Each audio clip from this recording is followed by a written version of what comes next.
বন্ধুরা, তোমরা সবাই কেমন আছো? আশা করছি সবাই তোমরা ভালো আছো। তো আমার ভিডিওতে তোমরা সবাই দেখেই নিয়েছো যে আমরা কোথায় গিয়েছিলাম কালকে। তো গিয়েছিলাম গাড়ির শোরুমে, তো সেখান থেকে একটা বড় গাড়ি নিয়েছি, তো সেটারই ছোট্ট ভিডিও তোমাদের সাথে শেয়ার করছি। জাস্ট এগুলো হচ্ছে একটা মুহূর্ত, এগুলো হচ্ছে আমরা একটা ভিডিওর মাধ্যমে আটকে রাখতে পারবো, তাই না? সুন্দর সুন্দর মুহূর্তগুলো আমরা সব সময় তো আর সব জিনিস পূরণ করতে পারি না, তো আমাদের মধ্যে যেটাই আসে যখন সেটাকে আমরা হাসি মুখে মেনে নিই আর এটাতেই খুব খুশি থাকি। তাই এই সময় এই একটা শখ ছিল যে আমরা ফ্যামিলি সবাই মিলে ঘুরতে যেতে পারবো, তো সেটাই একটা পূরণ হয়ে গেল। আমাদের আগের একটা আছে, তো সেটা ড্রাইভারের কাছে, আর এটা ধরতে গেলে ওর বাবা,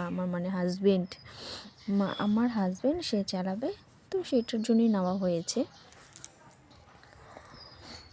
তো সেখানে তো ছেলে গিয়ে খুব আনন্দ, কারণ ও বড় গাড়িতে বসতে, চড়তে, ঘুরতে খুবই ভালোবাসে, এটা সব বাচ্চারাই খুব ভালোবাসে। তারপরেই তো সেখানে গিয়ে একটু ছোট ভিডিও করে নিলাম। তো সেখান থেকে বেরিয়ে আমরা হচ্ছে এই কফির এই দোকানটাতে আমরা এখানে বসেছিলাম, একটু কফি খেয়ে তারপর বেরিয়ে পড়লাম।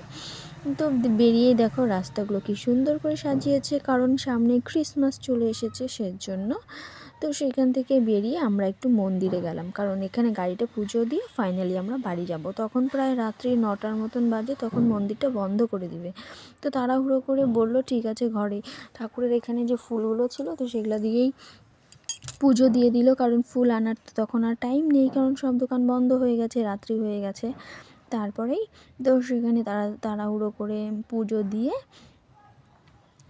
যত তাড়াতাড়ি পারে, তারপরে পুজো সেরে আমরা তখন প্রায় 10টার মতন বাজে, তখন বাড়ি পৌঁছে গেছি।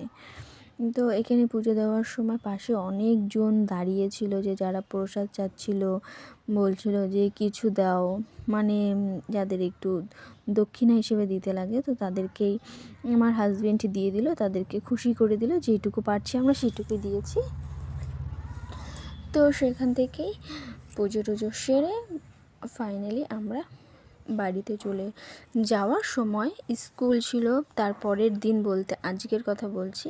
তো সেখানে ক্রিসমাসের টুপি লাগবে, তো সেখান থেকে আমার হাজব্যান্ড ক্রিসমাসের টুপি নিচ্ছে।